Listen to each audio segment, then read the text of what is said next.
जय हिंद दोस्तों, welcome back to my YouTube channel. I hope आप सबकी प्रिपरेशन बहुत बढ़िया चल रही होगी। सभी ने अपने फॉर्म फिल कर लिए होंगे और आगे प्रिपरेशन में लग गए होंगे।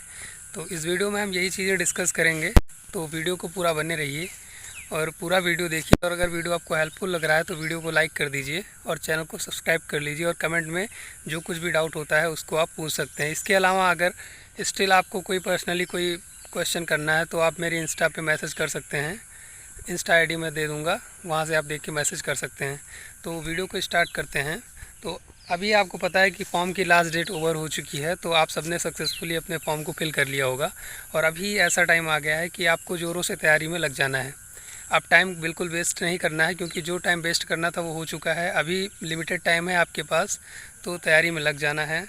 तो यहाँ से ये हम देखने की कोशिश करेंगे कि फ़िज़िकल कब तक हो सकता है। तो फ़िज़िकल की बात करें तो अभी फॉर्म जब की लास्ट डेट ओवर हुई है, इसका मतलब कि अभी प्रोसेस होने में थोड़ा सा टाइम लगेगा। एप्लीकेशन उनके पास पहुंचेगा, प्रोसेस होगा, शेड्यूल बनाएंगे वो लोग, उसके बाद जो है फ़िज़िकल होगा। मतलब मोटा मोटा हम देखें तो फ़िज़िकल जो है हमारा सितंबर में हो सकता है। हाई चांसेस है कि सितंबर में होगा, या फिर अगर सितंबर में नहीं होगा तो अक्टूबर के स्टार्टिंग में होगा। बल्कि मोस्टली चांसेस तो यही है कि जो आपका फ़िज़िकल है वो सितंबर में ही कंडक्ट करा लिया जाएगा। तो और उसके साथ ये भी डाउट आता है कि जब हमारा फ़िज़िकल हो जाएगा तो उसके बाद सीबीटी कब होगा, है ना।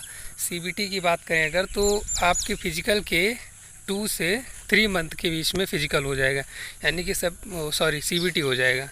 सितंबर में आपका फ़िज़िकल होगा, उसके बाद अक्टूबर नवंबर या दिसंबर तक आप ये मान के चलिए कि नवंबर या दिसंबर तक आपका सीबीटी हो जाएगा।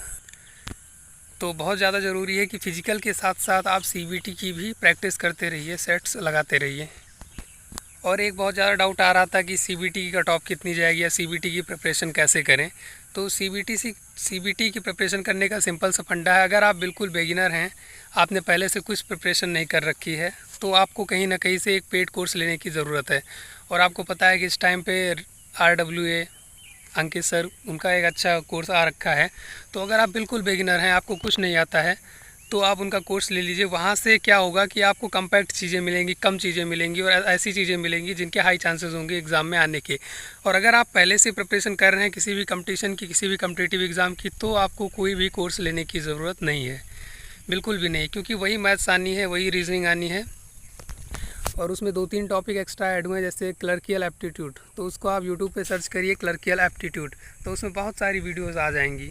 तो ऐसा कोई हार्ड एंड फास्ट रूल नहीं है कि अगर आप बिगिनर नहीं है, आप थोड़ा बहुत पढ़ रखे हैं पहले से, तो आपको कोर्स लेने की ज़रूरत है। कोई ज़रूरत नहीं है। तो क्या करना है आपको कि यूट्यूब पे जा कर के सर्च करिए क्लर्कियल एप्टीट्यूड। तो क्लर्कियल एप्टीट्यूड से रिलेटेड बहुत सारी वीडियोज़ आ जाएंगी, वहाँ से आप देख लीजिए, तो आपको आइडिया लग जाएगा क्लर्कियल एप्टीट्यूड होता क्या है। वैसे ही सेम दिक्कत है क्या कंप्यूटर की।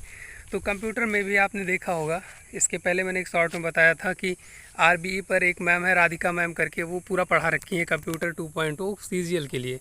क्योंकि अभी लास्ट ईयर CGL में भी कंप्यूटर ऐड हुआ है, तो वो काफ़ी अच्छे लेवल का कंप्यूटर पढ़ा रखी हैं। इसके अलावा RWA पर ही एक सर हैं, वो पढ़ा रखे हैं कंप्यूटर दिल्ली पुलिस के लिए।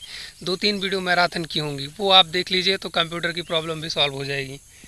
बाकी बेसिक मैथ्स आनी है, हार्ड लेवल का कोई मैथ आना नहीं है, अरिथमेटिक आएगी। तो अगर आपने पहले से नहीं पढ़ रखा तो आपको बैच लेने की ज़रूरत है। और अगर आप पहले से पढ़ रखे हैं तो कोई भी बैच लेने की ज़रूरत नहीं है। जिस टॉपिक में, जिस पर्टिकुलर टॉपिक में आपको प्रॉब्लम आ रही है, उसको जाकर के आप यूट्यूब पर सर्च करिए। सब कुछ A to Z आजकल यूट्यूब पर मिल रहा है फ्री ऑफ कॉस्ट। तो यूट्यूब पर जाकर के आप सर्च कर लीजिए, तो वहाँ से आप उस टॉपिक को कवर कर सकते हैं। तो अगर आपके अंदर डिसिप्लिन है तो आपको कोई भी कोर्स लेने की ज़रूरत नहीं है। तो ये तो हो गया सीबीटी का, कि आप फिज़िकल के साथ साथ सीबीटी की भी तैयारी करते रहिए। क्योंकि मान लीजिए आप फिज़िकल क्वालिफाई कर लिए, फिर सीबीटी में ही रह गए, तो क्या फ़ायदा है। तो फिज़िकल, सीबीटी और टाइपिंग तीनों की प्रिपरेशन एक साथ करनी होगी, तभी आपके लिए बढ़िया रहेगा। और बात करें कट ऑफ की, तो फिज़िकल में कुछ बच्चे तो डिसक्वालीफाई होंगे, सिंपल सी बात है। मुझे लग रहा है कि 50% से ज़्यादा लोग फिज़िकल में डिसक्वालीफाई हो जाएंगे, 50% तो हो जाएंगे। उसके बाद फिज़िकल के बाद सीबीटी होगा, तो कुछ बच्चे सीबीटी में डिसक्वालीफाई होंगे। तो सीबीटी की कट ऑफ की बात करें तो जनरल कैटेगरी से अगर आप हैं तो 75 तक आप एक्सपेक्ट कर सकते हैं। 75 तक स्कोर करने की आपको ज़रूरत होगी। तो अगर आपका स्कोर 75 तक आ रहा है तो आप बिल्कुल सेफ जोन में हैं, फाइनल मेरिट में आप आ जाएंगे। और कोई भी कैटेगरी हो, आप पूछते हैं कैटेगरी वाइज कट ऑफ कितनी जा सकती है, तो आपको किसी कैटेगरी पर ध्यान नहीं देना है। आप ट्राई करिए कि आप अनरिजर्व में सिलेक्शन लें, जनरल में सिलेक्शन लें, मतलब अपने स्कोर को मैक्सिमाइज़ करने की कोशिश करनी है आपने। तो यही टारगेट करिए कि 75 प्लस आप स्कोर करके आइए अपना CVT में, बढ़िया सिलेक्शन लीजिए। जो भी पोस्ट आप फिल किए होंगे पहली प्रेफरेंस आपको मिल जाएगी। तो ये फ़ायदा होता है अच्छा स्कोर करने का। इसके बाद क्या होगा कि टाइपिंग, तो टाइपिंग के लिए डाउट आ रहा था किस टाइप का कीबोर्ड मिलेगा। तो टाइपिंग के लिए जहाँ हम लोग का टाइपिंग हुआ था वहाँ बिल्कुल नए सेटअप लगाए गए थे। कंप्यूटर जो डेस्कटॉप था वो भी बिल्कुल नया था, कीबोर्ड जो थे वो भी नए थे। तो नए कीबोर्ड में ऐसा कुछ नहीं था कि वो बहुत हार्ड चल रहा था, ऐसा कुछ। वो एक नंबर का कीबोर्ड था, बढ़िया सॉफ्ट कीबोर्ड था, बिल्कुल ईजिली की प्रेस हो रही थी, बिल्कुल सॉफ्ट की थी, बहुत आसानी से वहाँ से आप टाइपिंग कर सकते हैं। और टाइपिंग पेपर और डेस्कटॉप मोड होगा, यानी कि कंटेंट आपको पेपर पे दिया जाएगा और उसको टाइप करना होगा सिस्टम यानी कि डेस्कटॉप पे। तो ये टाइपिंग से रिलेटेड हो गया। तो ये जो कुछ बातें थी जो करनी थी बहुत ज़्यादा इम्पॉर्टेंट हैं, तो इन सारी चीज़ों पे ध्यान रखिए। और फिजिकल के साथ साथ CBT और CBT के साथ साथ टाइपिंग, तीनों की प्रैक्टिस एक साथ करते रहिए, क्योंकि मिली जुली प्रैक्टिस से ही सिलेक्शन पॉसिबल है।